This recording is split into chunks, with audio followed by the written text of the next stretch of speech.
Estamos en comunicación con Néstor Forero, quien ha sido auditor de la deuda pública nacional, estudiando estos temas de fondo que hacen a los intereses estratégicos de la República Argentina. Es docente en la Universidad Nacional de Lanús, docente en las cátedras de Pensamiento Nacional, Planeamiento Estratégico, Finanzas Públicas. Casi nada, decíamos en broma recién fuera de micrófonos, estos temas que son tan importantes, medulares, para volver a recrear nuestra cultura, nuestra conciencia nacional, nuestro pensamiento histórico situado en espacio y tiempo. Y hablando de esto y volviendo al tema de la deuda, recientemente Néstor ha publicado un libro muy importante y muy interesante denominado Deuda o Vida, 5000 años de un dilema existencial. Néstor, ¿cómo estás? Muchas gracias por invitarme nuevamente a tu programa y bien, a disposición. Bueno, gracias a vos. Contanos un poco con qué se puede encontrar el lector al tomar este libro, ¿no? Bueno, este libro es la continuidad de alguna manera y la profundización del anterior, el crimen de la deuda externa. El crimen de la deuda era la rendición de cuentas al pueblo argentino de mi actuación como auditor. En este caso se amplía el panorama.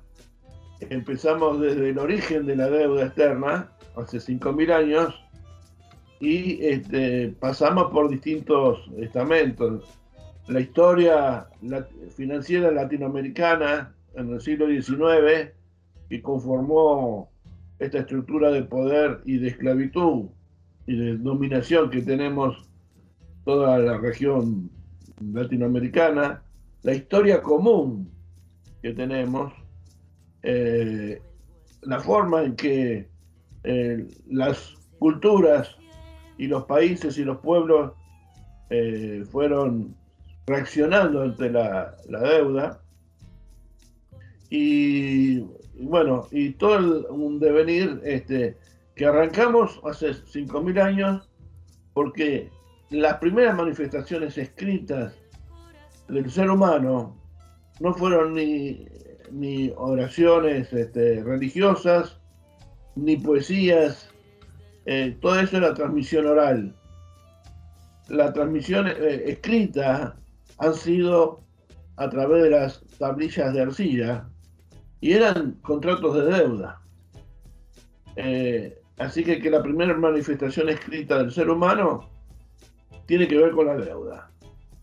Y tiene que ver que las tasas de intereses eran del 20 y del 30% anual, pero las condiciones eran tan duras y difíciles que si el deudor no podía pagar, primero quedaba desapoderado de todos sus bienes y después él y su familia quedaban sujetos a esclavitud. La historia cuenta que en Sumeria un rey en Metena iba a conquistar unas ciudades aledañas y se encuentra que no tiene infantería, que todo su pueblo estaba esclavizado, estaba sujeto a los acreedores. Y entonces se compromete ante su pueblo y su Dios, que si lo acompañaban en la guerra, él les iba a conmutar las deudas. Y así hace, triunfo en la batalla, da gracias a su Dios por el triunfo y le da la libertad al pueblo que estaba encadenado a la deuda. Y esa condonación de deuda se llamó Amargi, cuya traducción es el regreso a la madre. Imagínense en un momento un soldado que regresa a su pueblo, a su casa, encuentra de vuelta su familia, sus padres, sus hijos, su casa, sus instrumentos de trabajo, y ya no tiene esa enorme cadena de opresión que es la deuda. Habrá sido en la humanidad o en ese sector un momento maravilloso. El soldado que recupera a su madre, recupera a sus hijos esclavos. Tiene que haber sido algo realmente conmocionante. Tanto es así que luego el código de Hammurabi, el famoso código de Hammurabi, el que ojo por ojo, diente por diente, también trata y legisla sobre las condonaciones de deuda. Y de Sumeria pasa a Babilonia. Y de Babilonia hay que escuchar o leer lo que dice el rey Nabucodonosor sobre la esclavitud por las deudas, la condena que realiza, y cómo señala que los jueces se abusan de su poder, especialmente con los débiles y con las mujeres. Luego pasa de Babilonia, pasa a Egipto y fundamentalmente al pueblo hebreo. Y el pueblo hebreo condena permanentemente la usura hacia los propios hermanos y crea el Instituto del Jubileo, que es el perdón de las deudas. De ahí lo recibe también los Vedas. Los Vedas hindúes también condenan la usura y la condenan de tal manera que dice que el usurero no puede orar o rezar a los dioses, ni puede sus huesos descansar en un camposanto. Una expresa condena a la usura. Y así llega el cristianismo. Y si escuchamos y recordamos, cuando el pueblo le pide a Jesús que le enseñe a orar al Padre, en la quinta petición está el perdónanos nuestras deudas, así como nosotros perdonamos a nuestros deudores. En la década del 80, a Latinoamérica se cambió el término deudas por ofensas, y no son lo mismo. Y ha sido una amputación atroz a la conciencia latinoamericana sobre el tema de la deuda. Y sobre, imagínense 1.000 millones de personas orando todos los días o rezando todos los días al Padre, en algún momento tiene que conformar una conciencia de que la deuda es un sistema de opresión. Por eso se cambió, y exclusivamente en Latinoamérica.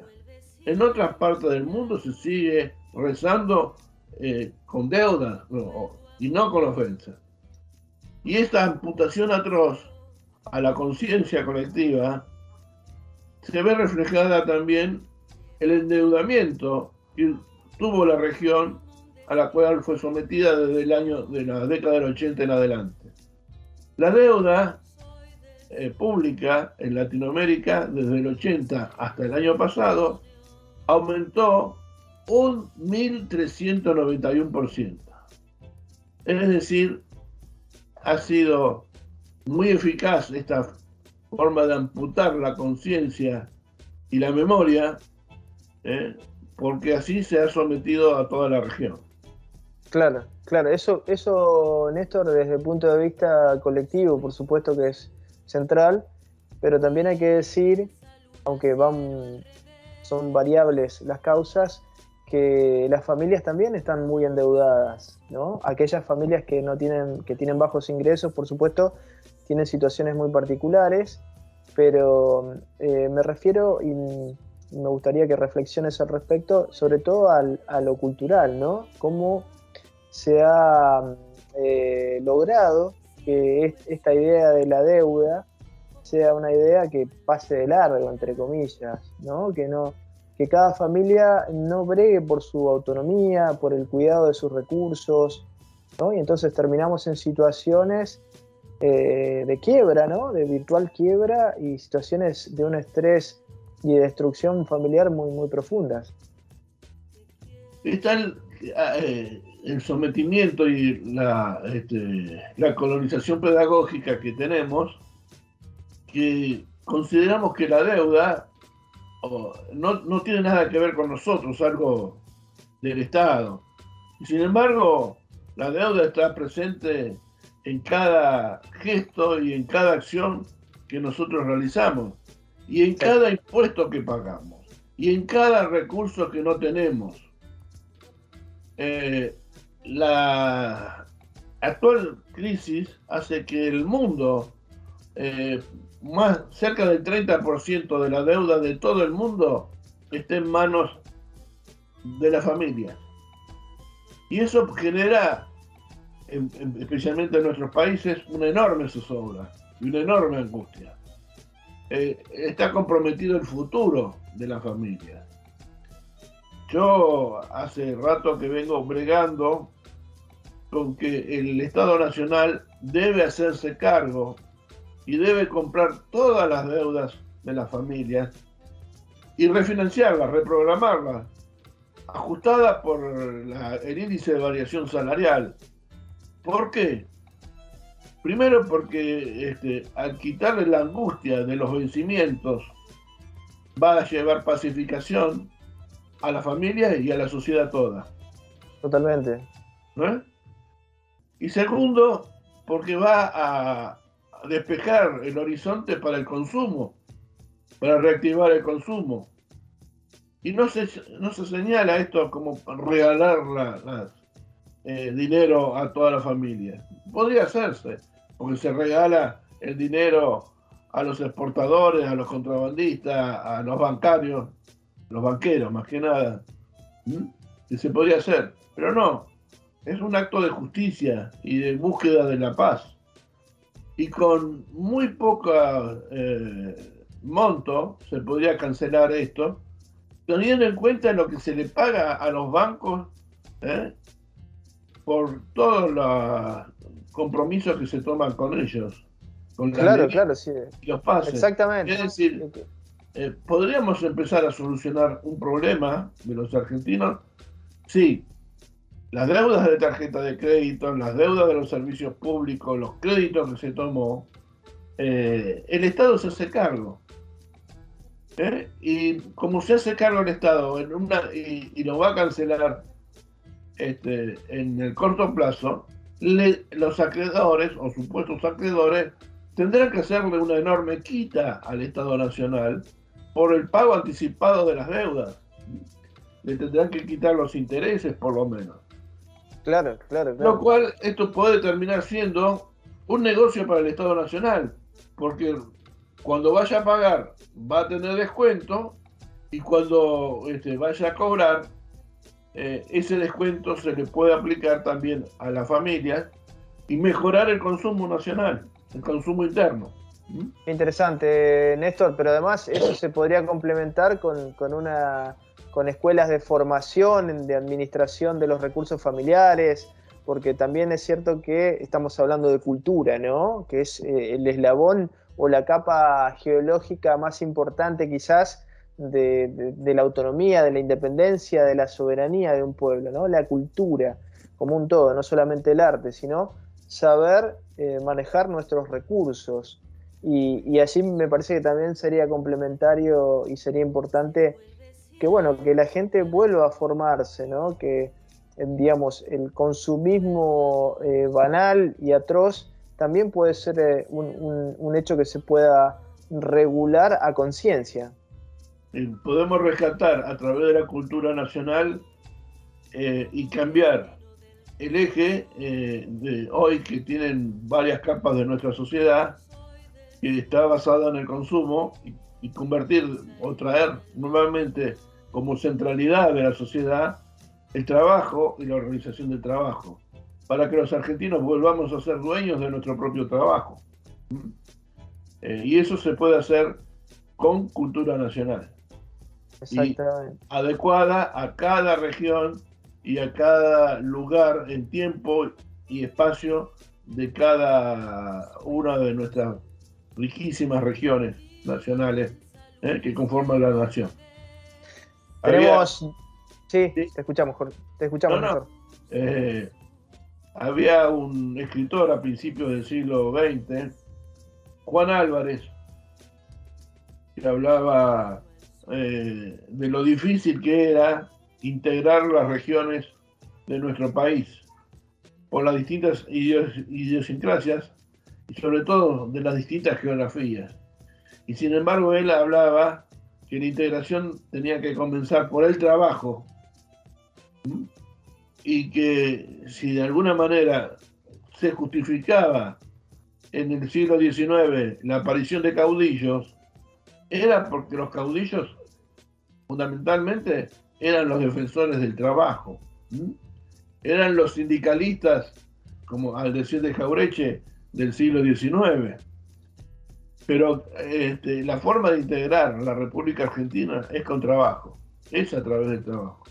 Entonces, es fundamental que volvamos a centrarnos en el trabajo y que el trabajo sea para los argentinos, y que a través del trabajo los argentinos seamos dueños no solamente del trabajo, sino de nuestras propias vidas, y de la dignidad que eso le otorga a un pueblo. Sin duda. Néstor, tenemos un par de minutos que te queríamos consultar cómo está la difusión del libro, cómo viene marchando todo eso. Bueno, cada 15 días estamos haciendo alguna presentación en alguna localidad, en algún lado. Esta semana, por ejemplo, estuvimos en el Instituto Rosas de la localidad de 3 de febrero, y ahora hacia fin de mes vamos a estar en el foro de la deuda externa de La Plata, y así que en forma continua, yendo a las universidades, a los sindicatos, a los centros culturales y a todos los lugares que realmente se muestran interesados en conocer en la historia argentina, en la historia latinoamericana, porque te señalaba, los latinoamericanos no tenemos redactada una historia común, y sin embargo tenemos una historia común, y sobre todo una historia financiera común. Cuando me puse a investigar, me encontré con que los países hermanos tenían los mismos males, los mismos mentirosos e inescrupulosos que los habían endeudado, los mismos fraudes y hasta las mismas personas. Entonces nos encontramos que Latinoamérica nace a la independencia con fraudes financieros como conocemos el de la Baring Brothers.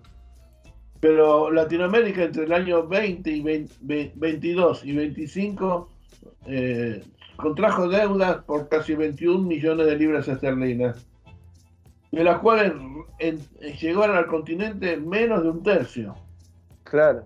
Es decir, 2/3 se lo robaron ya de entrada.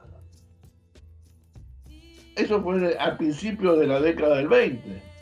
Cuando termina el siglo, Latinoamérica había entregado oro, plata, minas, territorio, sufrido guerras civiles, canceló partes de deuda, y sin embargo todo el continente debía 190 millones de libras esterlinas cuando había empezado con 21.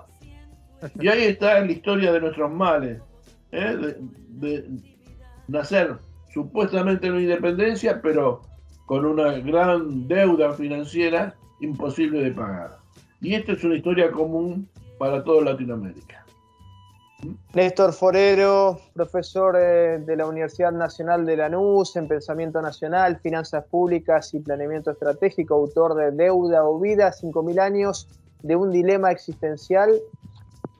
Nos queda solamente en este momento agradecerte una vez más por este trabajo tan profundo que realizás día a día por nuestra conciencia histórica, nada menos. Así que te mandamos un fuerte abrazo y la seguimos en cualquier momento, Néstor.